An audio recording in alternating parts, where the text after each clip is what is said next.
Amy le tenía mucho miedo a Dave Mahon. Ella siempre decía que se le erizaba la piel.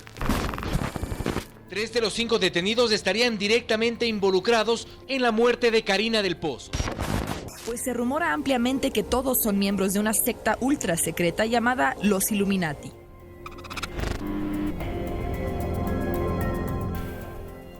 Misterio a la carta.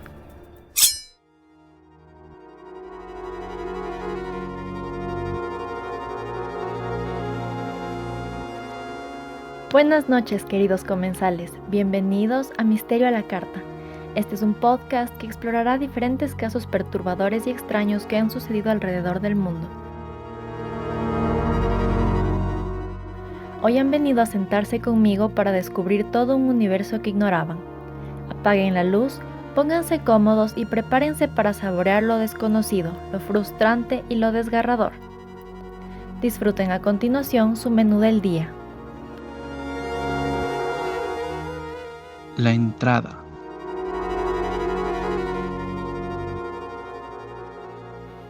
Hola amigos, estamos aquí una semana más, ¡qué emoción! Mi nombre es Camila Pérez, una aficionada de las historias misteriosas y decidí crear este espacio para compartir casos que me interesan relacionados al lado oscuro del ser humano. Como ya les he comentado, la manera en la que manejaremos este podcast es en 3 segmentos. La entrada, en la que conversamos un poquito y les cuento algún dato interesante referente al tema central. Después tenemos el plato principal, donde nos adentraremos completamente en la información importante. Hoy vamos a cubrir un tema muy cautivador. Veremos sobre un culto muy famoso. En este podcast toparemos bastante esto de los cultos porque es algo fascinante. A mí siempre me ha llamado muchísimo la atención. Es miedoso, obviamente, pero fascinante a la vez. Y bueno, finalmente de postre tendremos las conclusiones del caso. Este segmento variará dependiendo del asunto. Esta vez les daré solo algunas opiniones y teorías que tengo referentes a la historia. En vista de que el día de hoy hablaremos de un culto, quisiera recomendarles una película que vi con relación a esto. Se llama Martha, Marcy, May, Marlene. She's just a picture. Trata sobre una chica que escapa de un culto y tiene que tratar de reintegrarse a la sociedad. No les voy a mentir, no es la mejor película del mundo, es un poco lenta y hay varios huecos en la trama que te dejan como sintiendo que viste una película incompleta, pero a mí me gustó principalmente porque se puede ver a breves rasgos el poderoso control que tienen estos grupos sobre sus discípulos y lo difícil que puede ser para las personas que logran salir tener una vida normal. Obviamente este control mental, este lavado de cerebro no se va de la noche a la mañana. Y bueno, antes de pasar a lo bueno, no se olviden de seguirnos en Instagram y en Facebook porque ahí tenemos más información complementaria que seguramente les interesará. Recuerden además que pueden comentar sus teorías y sugerir casos que quieran que se cubra en los episodios siguientes. Y bueno, ahora sí vamos directo a la historia. El plato principal. Reformación del pensamiento, lavado de cerebro, control mental. Escuchamos estas frases y la mayoría de veces lo descartamos como algo irreal, como algo que solo sucede en las películas de ficción. Yo personalmente, cuando escuchaba esas palabras hace unos años, lo único que venía a mi cabeza era el profesor Xavier comunicándose telepáticamente con los X-Men. Pero con el paso del tiempo, esa imagen inocente ha sido sustituida por cosas mucho más macabras y lamentablemente reales. Situaciones que no ocurren solo en las películas, porque en ciertas ocasiones la realidad definitivamente supera a la ficción y de la manera más horrible posible. La historia de hoy comienza con un personaje muy peculiar. Su nombre era Marshall Applewhite. Si no han escuchado su nombre, pues prepárense porque no trae consigo nada bueno.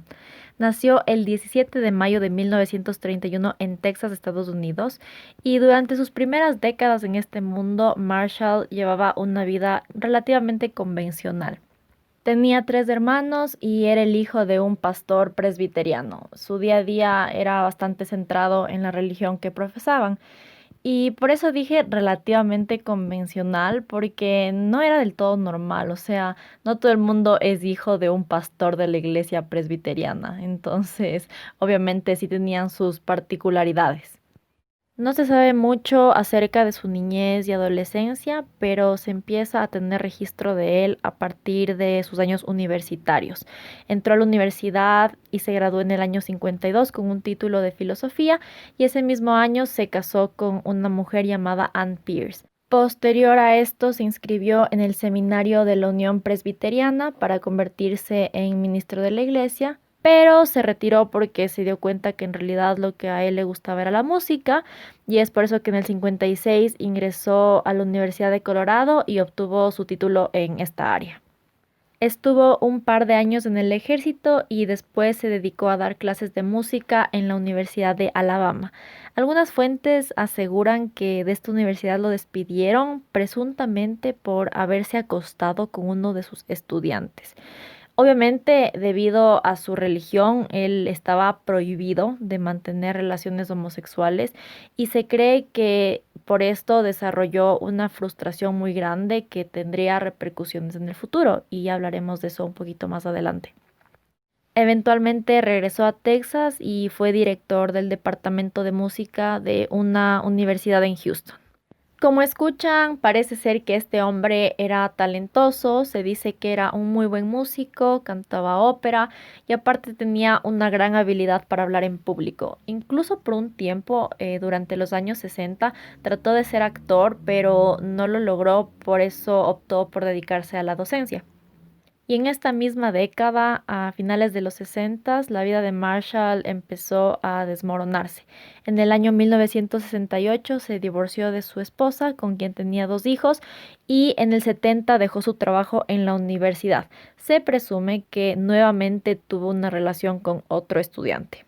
Entonces, como escuchan, habían varias cosas que empezaron a ir mal para Marshall, principalmente porque él era gay. Al parecer estaba, como les digo, cuestionando su identidad sexual y eso le daba muchísima angustia. Para este entonces, Marshall estaba teniendo un mega colapso nervioso. Estaba sumergido en una depresión terrible y aparte tenía otros problemas emocionales. Todo esto se empeoró en el año 1971 cuando su papá falleció. Y su vida estaba un desastre completo, estaba amontonado de deudas, tenía que lidiar con su depresión severa y aparte estaba dudando sobre su sexualidad. Es por eso que decidió internarse en un hospital psiquiátrico, no precisamente para que le ayuden con su depresión, sino para que le deshomosexualicen. Hay que tomar en cuenta que este hombre es súper religioso. Si él abiertamente hubiese admitido que era gay, automáticamente lo hubiesen excluido de su fe y probablemente también de su familia. Para muchos puede que eso no sea la gran cosa, que la religión no signifique nada y tal, pero para mucha gente tener la religión y a su familia en sus vidas es súper, súper básico e importante. Entonces, no todos pueden solamente decir como que, me vale más a todo, voy a decir que soy gay. No, o sea, como que para mucha gente eso es muy, muy difícil. Y creo que Marshall era una de esas personas. Y la verdad es que es muy triste. En este sitio conoció a una enfermera que se llamaba Bonnie Lou Truesdale Nettles, o bueno, eso dicen algunas fuentes. La realidad es que esta parte de la historia es muy vaga y no se sabe a ciencia cierta cómo se conocieron porque hay algunas versiones, pero les cuento esta porque me parece que es la que tiene más sentido. Y bueno, ahorita les voy a hablar un poquito de Bonnie porque siento que cuando los medios cuentan esta historia se enfocan muchísimo en Applewhite y tiene sentido porque él es el protagonista de esta historia, pero Bonnie también tiene muchísima relevancia en el caso, así que les cuento. Bonnie Nettles era una enfermera de Houston que estaba casada y tenía 4 hijos. Aparentemente ella estaba en un matrimonio estable, pero ella y su marido entraron en problemas cuando Bonnie empezó a creer que un monje del siglo XIX llamado Francis le hablaba y le daba instrucciones. No estoy segura qué tipo de instrucciones porque no especifican, pero ya pueden darse cuenta que suena esto un poco extraño. Ella era una persona muy creyente, pero no de la religión tradicional.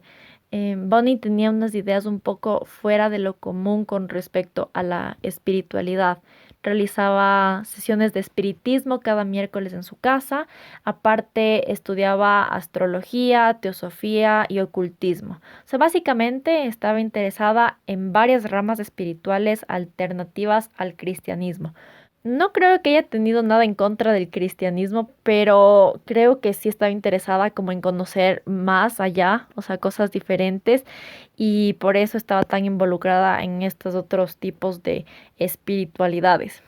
En el año 1972, Bonnie fue a visitar algunas adivinas, porque ya les digo que estaba súper involucrada en este tipo de cosas, y ellas le dijeron que ese año iba a conocer a un hombre alto, misterioso, blanco y de cabello claro. Una descripción que obviamente coincide con Marshall Applewhite y asimismo con la mayoría de los hombres norteamericanos, si es que me preguntan a mí. Aquí debo decirles mi humilde opinión, como siempre, ya saben.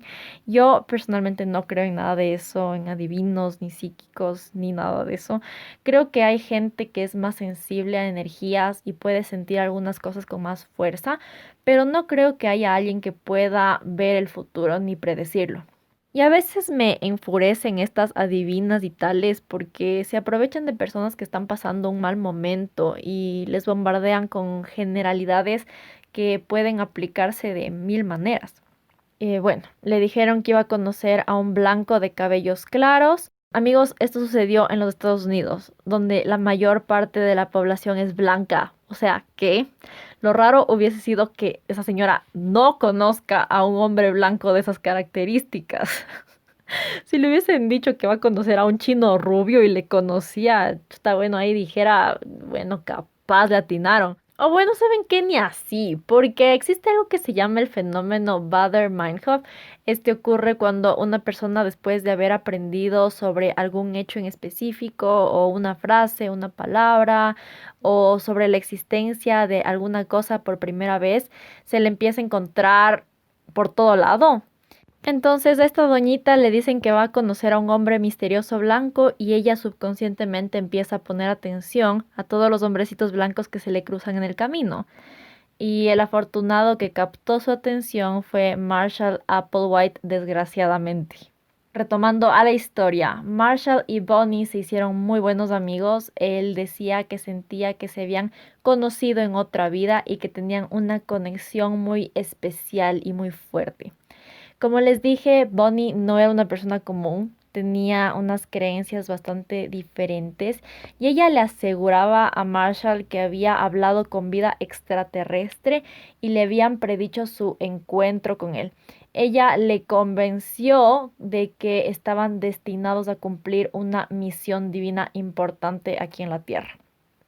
Estos dos individuos tan particulares decidieron eventualmente vivir juntos, pero ellos mantenían una relación simplemente platónica y me refiero a que su relación no era sexual de ninguna manera. Ellos decían que era porque su relación no era física, sino espiritual e iba mucho más allá. Pero honestamente yo creo que era porque él era gay y ya, y se andaban ahí inventando cosas para justificar sus decisiones que se salían de lo común. Y bueno, todo bien amigos, no les juzgo, ustedes pueden vivir como quieran. Pero bueno, para ese entonces Bonnie ya le había engatusado completamente a Marshall con sus cuestiones espirituales y aparte, como les mencioné, Marshall tenía serios problemas mentales. Se dice incluso que tuvo un episodio esquizofrénico en 1972, entonces yo creo que él simplemente se creía todo lo que le decía Bonnie. Ahora, tengo que recalcar que ambos tenían mucho conocimiento sobre la Biblia porque se habían criado en familias cristianas. Yo, amigos, no sé mucho de la Biblia. Si cometo algún error en lo que voy a explicar a continuación, déjenme saber. Pero de lo que pude investigar, Juan de Patmos, el autor del libro del Apocalipsis, también conocido como el libro de las Revelaciones, escribió sobre los dos testigos, que son dos profetas enviados por Dios. Les voy a leer un fragmentito de la Biblia en donde se les menciona. Dice: Y daré a mis 2 testigos que profeticen por 1260 días vestidos de cilicio. Estos testigos son los 2 olivos y los 2 candeleros que están en pie delante del Dios de la tierra. Si alguno quiere dañarlos, sale fuego de la boca de ellos y devora a sus enemigos. Y si alguno quiere hacerles daño, debe morir él de la misma manera. Estos tienen poder para cerrar el cielo, al fin de que no llueva en los días de su profecía, y tienen poder sobre las aguas para convertirlas en sangre, y para herir la tierra con toda plaga, cuantas veces quieran. Entonces, a ver, les explico un poco. Se supone que Dios envía a estos 2 testigos para profetizar durante 1260 días o 3 años y medio. Entonces, durante este tiempo, ellos tenían la facultad de acabar con cualquiera que quiera hacerles daño. Como les leí, estos seres podían hacer que no llueva, podían convertir el agua en sangre y mandar plagas a la tierra cuando les dé la gana. Entonces, durante este tiempo, la gente aquí era miserable.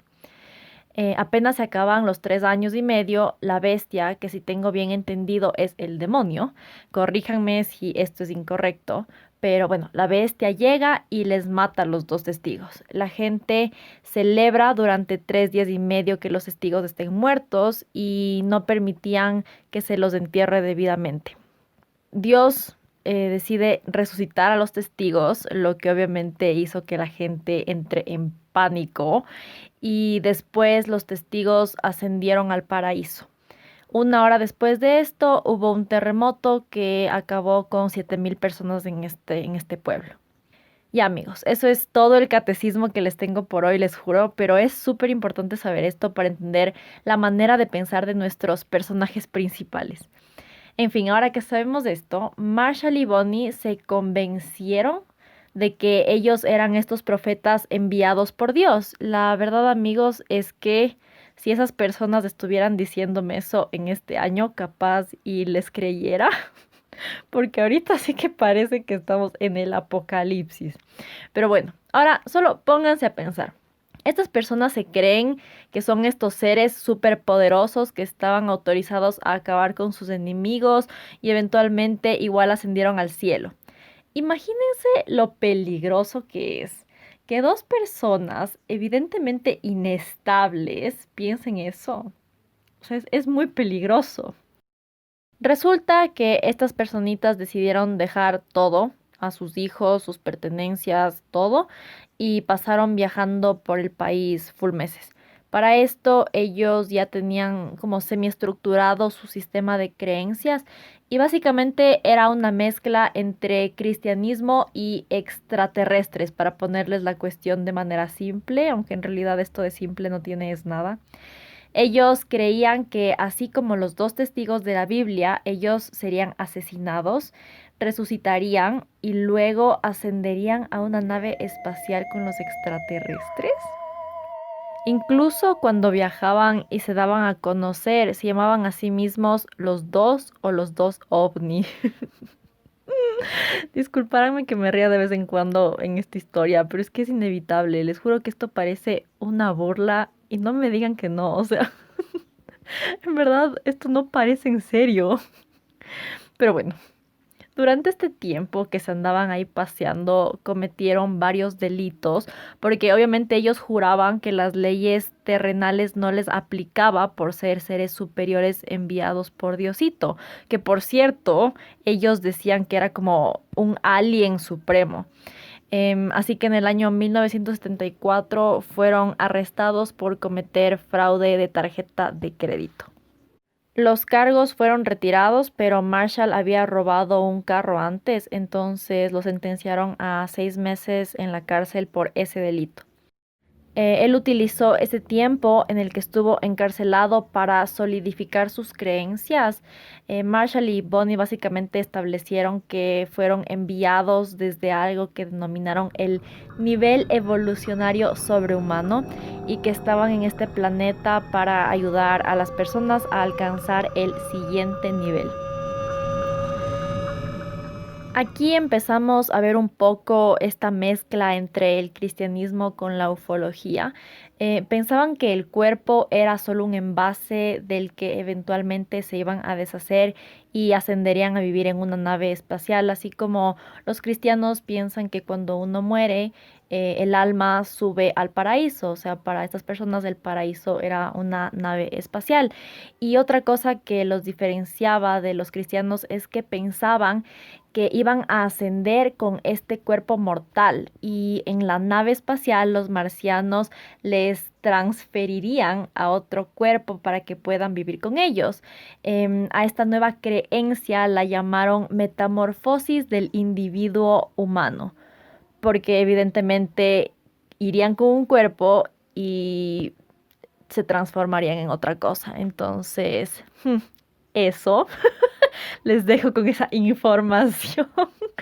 Pero bueno, a Applewhite no le gustaba referirse a esto como una religión porque decía que eso le quitaba credibilidad y que lo que ellos profesaban era basado en ciencia. O sea, claro, señor, llamarle religión es lo que le quita credibilidad y no los aliens que nos van a dar un nuevo cuerpo, ajá, lo que usted diga. Después de tener toda esta estructura lista, su principal motivación era conseguir adeptos que estén dispuestos a seguirles.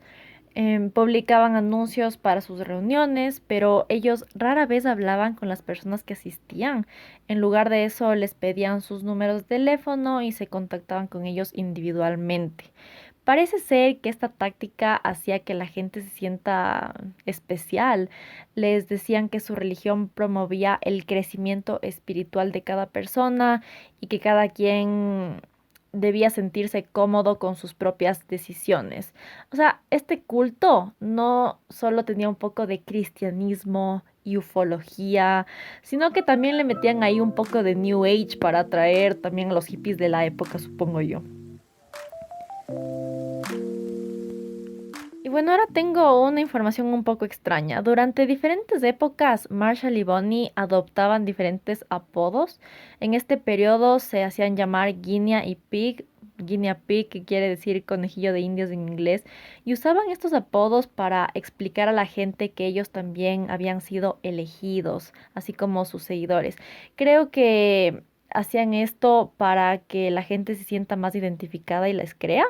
Yo no estoy tan segura, amigos, yo no soy psicóloga y estas personas sí que estaban bien malitas de la cabeza, pero eso es lo que asumo yo que trataban de hacer. Poco a poco empezaron a ganar adeptos. En 1975 fueron invitados a dar una conferencia en Oregon y fue ahí que ganaron aproximadamente 20 o 30 seguidores y con estos sumaban, de lo que tengo entendido, casi un centenar de personas.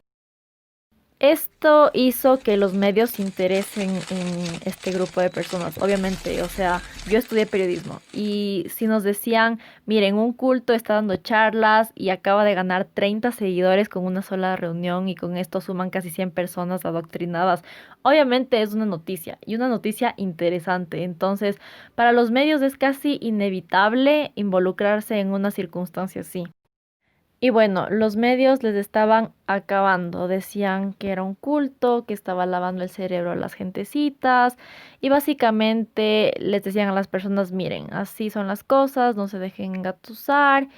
Y esto al culto no le convenía, entonces decidieron reducir el número de seguidores y quedarse solo con los más fieles. Y a estos que eligieron los enviaron de misioneros por todo el país, mientras Marshall y Bonnie mantenían un perfil bajo hasta que toda la polémica de la prensa desaparezca. A mí me parece que esa era una excelente estrategia, honestamente. O sea, creo que estas personas eran súper inteligentes, aunque no hayan estado 100% bien del coco.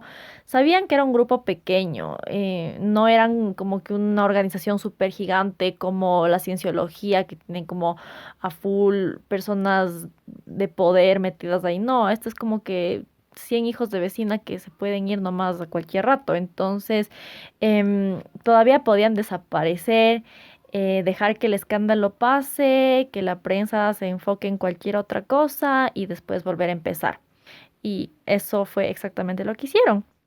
En el pico de su popularidad llegaron a tener hasta 200 miembros en la comunidad, pero después de todo este lío con los medios, preferían mantenerse como un grupo pequeño. A ellos no les importaba mucho la cantidad, sino la calidad de seguidores que conseguían, unos que sean obedientes y que no cuestionen absolutamente nada.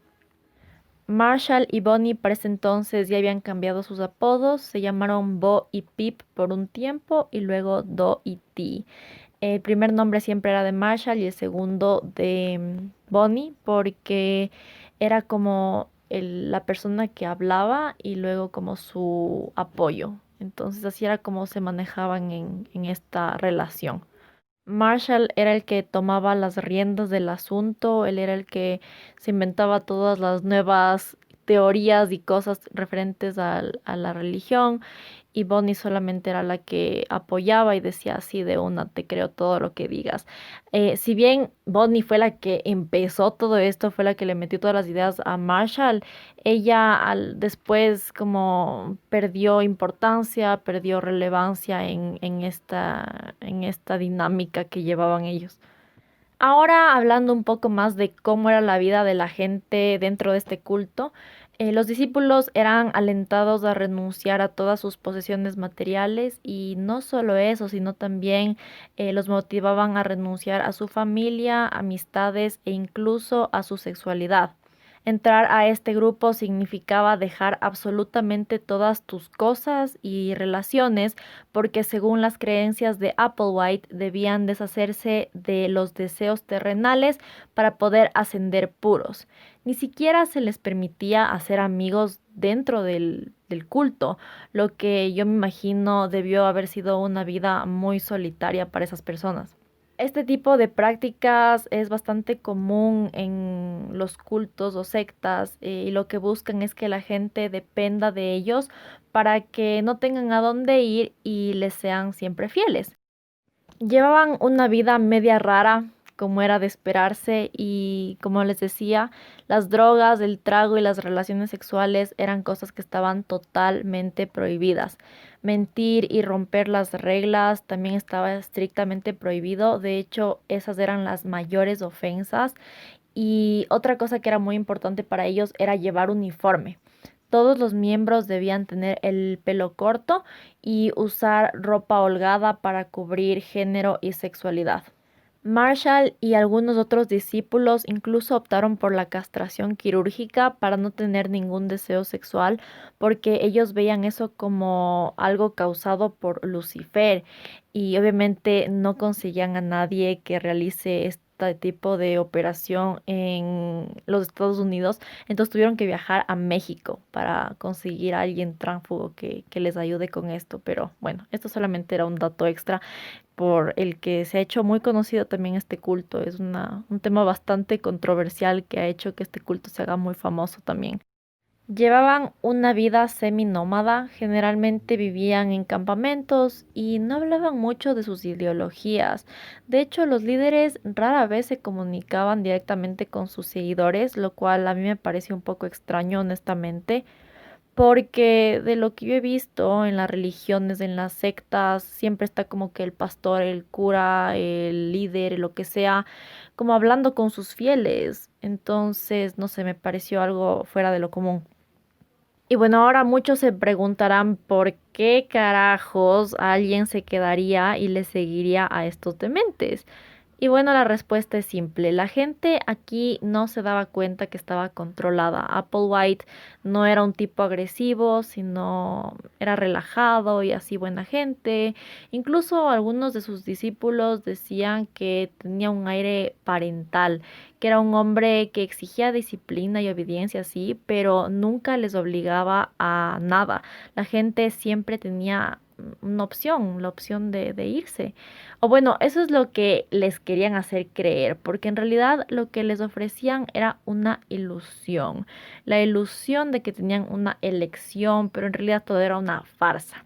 Si no obedecían, eran desterrados, sin contactos, amigos, familia, y entonces, ¿qué? Fregados. La única opción que existía era obedecer. Se dice que Applewhite logró dominar algo que se llama las bellas artes del entretenimiento religioso. Hacía que a la gente le guste estar ahí. Hacían juegos, se divertían y veían muchas películas de ciencia ficción y cosas así porque Marshall Applewhite estaba seguro de que los extraterrestres se comunicaban con él a través del show Star Trek. Entonces se pasaban viendo eso todo el día. Entonces obviamente la gente se creía que estaba en un campamento vacacional, entonces pasaban excelente. Y en pocas palabras lo que yo creo es que este señor Applewhite era un genio manipulador y así de simple. En los años 70 recibieron una gran cantidad de dinero, no se sabe exactamente de dónde llegó esa donación, pero con esa plata decidieron rentar unas casas. Para esto eran aproximadamente 40 integrantes y vivían ahí en un par de casitas. Marshall y Bonnie vivían solos en una casa, para ellos solos, y el resto de personas se dividían para vivir en comunidad en las otras par de casas. Y en esta época ellos ya estaban súper convencidos de que necesitaban ir al siguiente nivel, entonces manejaban la convivencia como un campo de entrenamiento para cuando llegue el día. Tenían todas las ventanas de las casas tapadas con bolsas de plástico negras y les hacían hacer tareas cada minuto del día para irles preparando para esta ascensión. Si había alguien que no estaba 100% convencido o no quería hacer las tareas, pues lo alentaban a que se vaya y le daban un poco de dinero. Esto es en otra cosa que se diferencia de otros cultos.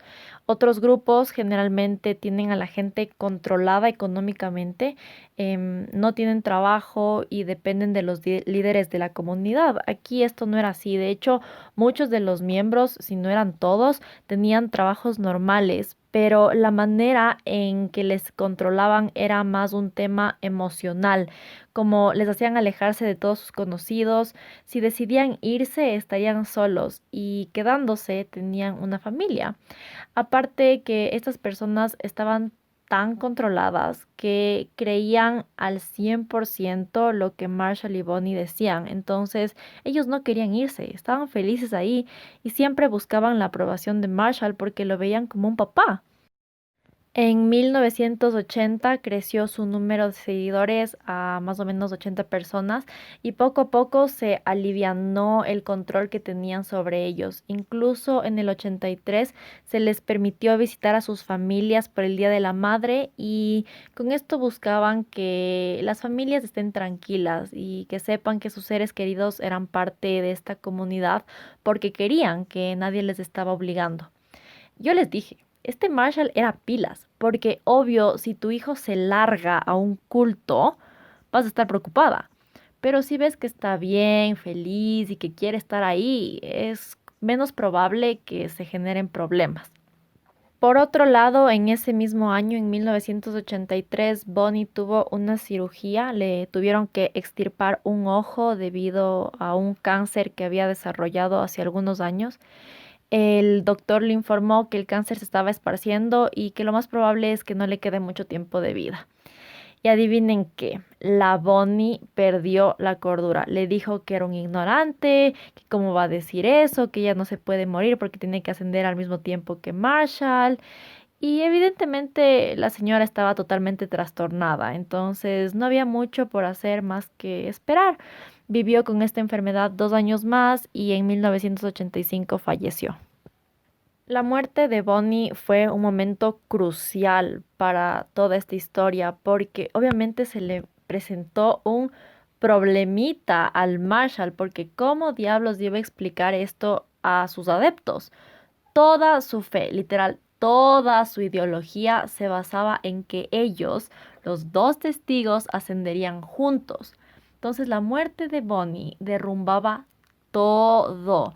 Pero como este señor era inteligente y sus seguidores estaban totalmente dormidos, fue fácil convencerles que eso era lo que tenía que pasar y que él todavía se comunicaba con Bonnie. Incluso la empezó a llamar el padre. No sé si es que era otra referencia a la Biblia, yo supongo que sí, pero se empezó a referir a Bonnie con pronombres masculinos. O sea, todo súper extraño, amigos. Esto cada vez se pone más raro, les juro. Y bueno, Marshall logró que todos se coman el cuento, menos uno que sí se fue porque dijo, a ver, a mí no me ven la cara. Pero de alguna manera él debía asegurarse que nadie más se iba a ir. Entonces decidió casarse simbólicamente con todos sus adeptos para fortalecer la idea de unión y comunidad. La muerte de Bonnie causó un impacto muy grande en las creencias del grupo, como les dije, y Marshall empezó a decir que él era Cristo. Todo volvió a enfocarse mucho más en la religión cristiana. También cambió su percepción sobre la ascensión. Como les expliqué, los testigos en la Biblia fueron asesinados, resucitados y luego ascendieron así, con sus cuerpos humanos. Y eso pensaba Marshall que sucedería, pero al ver el cuerpo sin vida de Bonnie, empezó a pensar que la ascensión sería espiritual. A ver, tengo que decirles, a diferencia de otros líderes religiosos o líderes de cultos y sectas que son psicópatas, velan solo por sus intereses y lo único que les interesa es alimentar su ego teniendo un rebaño de ovejas que les obedezcan, Marshall de verdad creía lo que decía. En verdad pienso que era una persona que no tenía conciencia de lo real e imaginario. Estaba mal de la cabeza, en serio. Algo que también cambió es que Marshall se volvió súper paranoico y evitaba que se integren nuevas personas por miedo a que sean infiltrados del gobierno. Poco a poco la gente empezó a irse porque supongo que la ideología era muy cambiante y ya no tenía tanto sentido como al principio sin Bonnie. Ahora nos adelantamos un poco en el tiempo y para principios de los años 90 el culto se cambió de nombre otra vez y se hicieron llamar los Superadores Totales Anónimos, pero la comunidad se había reducido a solo 26 personas y Marshall se empezó a estresar porque eran muy poquitos, así que decidió realizar una mega campaña publicitaria. Gastó $30,000 en un anuncio en el USA Today en el que advertía que se acercaba una catástrofe apocalíptica y con esto 20 de sus antiguos devotos regresaron. Aparte de esto, hicieron una serie de videos que llamaron Beyond Human que se transmitieron vía satélite.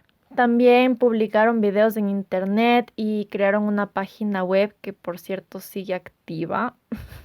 Ya les publicaré el link en Instagram para que puedan ir a husmear un ratito. En el año 1994 se renombra la organización por última vez como Heaven's Gate y fue en estos tiempos que Applewhite introdujo por primera vez la idea de suicidio como medio para alcanzar la ascensión o como ellos le llamaban el siguiente nivel. Yo creo que como Marshall sentía que estaba envejeciendo y liderar el culto lo había acabado tanto, él sentía que debía hacer algo y rápido para poder ir al siguiente nivel pronto y de manera correcta. 2 años después, en 1996, rentaron una mansión en un lugar llamado Rancho Santa Fe, California, y aquí es cuando la cosa se empieza a poner feíta. Grabaron un video en el que ofrecían a las personas una última oportunidad para evacuar la tierra, porque estaban seguros de que la tierra se iba a reciclar y que toda la gente que estaba aquí iba a morir, porque algo nuevo se iba a crear. Entonces esta era la última oportunidad para salir de aquí lo más rápido posible. If I would title this tape, it would be Last Chance to Evacuate Planet Earth before it is recycled. Last chance to evacuate Earth before it is recycled. Más o menos por ese tiempo se enteraron de que el cometa Hale-Bopp se acercaría, entonces era una oportunidad perfecta para que Applewhite meta ahí sus ideas raras. Empezó a decir que atrás del cometa estaba la nave espacial y ahí se encontraba Bonnie y que planeaba volverse a reunir con todos ellos.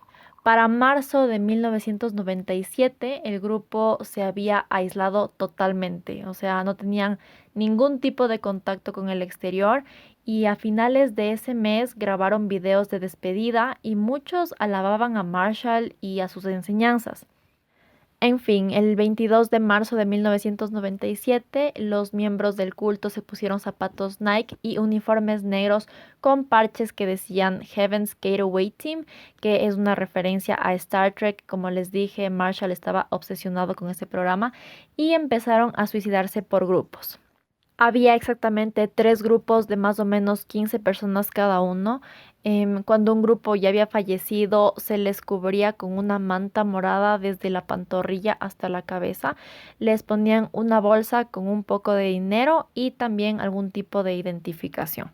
Los suicidios se llevaron a cabo por 3 días y lo hacían tomándose puré de manzana con vodka y barbitúricos, que de lo que pude leer son básicamente sedantes que se usan como ansiolíticos, hipnóticos o anticonvulsivos. El puré de manzana no estoy segura por qué se comían, si era porque hacía algún tipo de efecto adverso o si era para que sepa menos feo el trago. No estoy segura, si alguien sabe dígame porque en verdad no encontré esa información.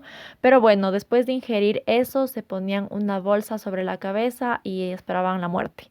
Marshall Applewhite fue uno de los últimos 4 en morir. 3 asistentes le ayudaron a matarse y luego se suicidaron ellos.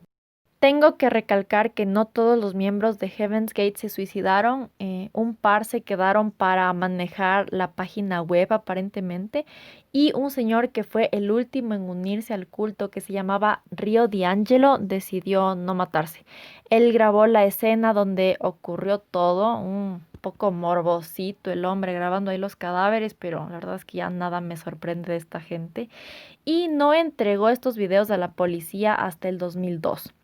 Este hombrecito D'Angelo, un pillín, reclamó varios de los bienes del culto como suyos porque era de los últimos que quedaba vivo y los subastó junto con los derechos de cine y televisión. Así que ese señor se ha de haber metido unos buenos dólares. Se aprovechó de los muertitos, pero así es la gente, a velar por los intereses propios.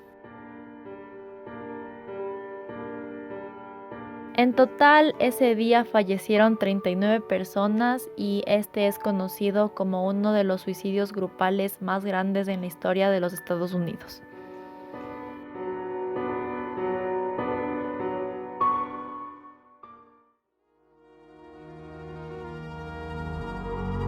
El postre. Este postre va a ser cortito porque ya les he dicho casi todo lo que pensaba. Ahora solo quiero recalcarles algunos de mis pensamientos. Yo personalmente creo que Marshall Applewhite tenía en sí muy arraigado este tema de liderar. Pienso que él quería ser como su papá. Al parecer él le quería mucho y le respetaba. Por eso le afectó tanto cuando su papá murió y siendo como él, tal vez lo sentiría más cercano. Recordemos también que Marshall incluso pensó en hacerse pastor, entonces no me parece nada raro que a la final haya elegido un camino con unas características así. Yo creo que este señor sí tenía unos problemas mentales serios, o sea, no creo que solo hacía esto para dañar a la gente. De verdad pienso que creía que estaba haciendo lo correcto. Capaz no es así, capaz solo era un maldito, pero yo lo dudo honestamente. Aparte, creo que Bonnie también estaba bien perturbada, pero no se sabe bien cómo fue la niñez de ninguno de los dos, ni su adolescencia. Entonces es difícil saber si algo en su vida ocasionó que estas personas sean así. Otra cosa que creo que fomentó la crisis mental que tuvo Marshall, como les dije, fue su frustración por ser homosexual. En verdad creo que nunca pudo aceptar eso, siempre trató de rechazarlo y su mente, que era ya de por sí frágil, trató de encontrar una manera de lidiar con eso, hasta el punto que decidió castrarse. O sea, imagínense eso. Eso definitivamente no hace una persona que está normal de la cabeza, amigos. Y en verdad sí siento mucha pena por estas personas, en especial por Marshall, que no mismo, el pobre señor. Y bueno, para terminar, solo quería recalcar lo particular que fue este culto. Lo que más me llama la atención es esto de que se autofinanciaban, o sea, me refiero a que los seguidores del culto trabajaban normalmente y aportaban para financiar a toda la comunidad. Además, algo que no les conté es que mantenían un negocio de diseño gráfico. Algunos de los que fueron sus clientes han dicho que eran como una empresa normal, producían bien y se les pagaba, nunca tenían ningún problema con ellos. Muchos otros cultos sobre los que he leído no permiten que la gente acceda al internet, les tienen aislados y generalmente no les dejan consumir cultura pop. Heaven's Gate, por otro lado, fue pionero en darse a conocer por medio del internet y llevaban un negocio de diseño web, o sea, eran los genios de la tecnología. Y aparte, como les dije, amaban ver ciencia ficción, entonces no creo que se aburrían mucho, no le tenían como odio ni rechazo a los programas y a la cultura pop. Y bueno, amigos, eso es básicamente todo lo que tengo para contarles. Este definitivamente es uno de los casos más locos que he investigado y es un tema para debatir y conversar con los amigos porque hay muchas cosas controversiales, ¿no? Como eso que se castraban, o sea, eso sí, no lo superaré nunca, demasiado denso. Así que bueno, no dejen de decirme sus opiniones y comentarios en Instagram o Facebook y así podremos conversar más sobre el tema. Soy Camila Pérez, espero que les haya gustado este capítulo eterno. Compártanlo con sus amigos que estén interesados en este tipo de contenido y nos vemos la próxima con un menú totalmente renovado que seguramente nos hará mal al estómago.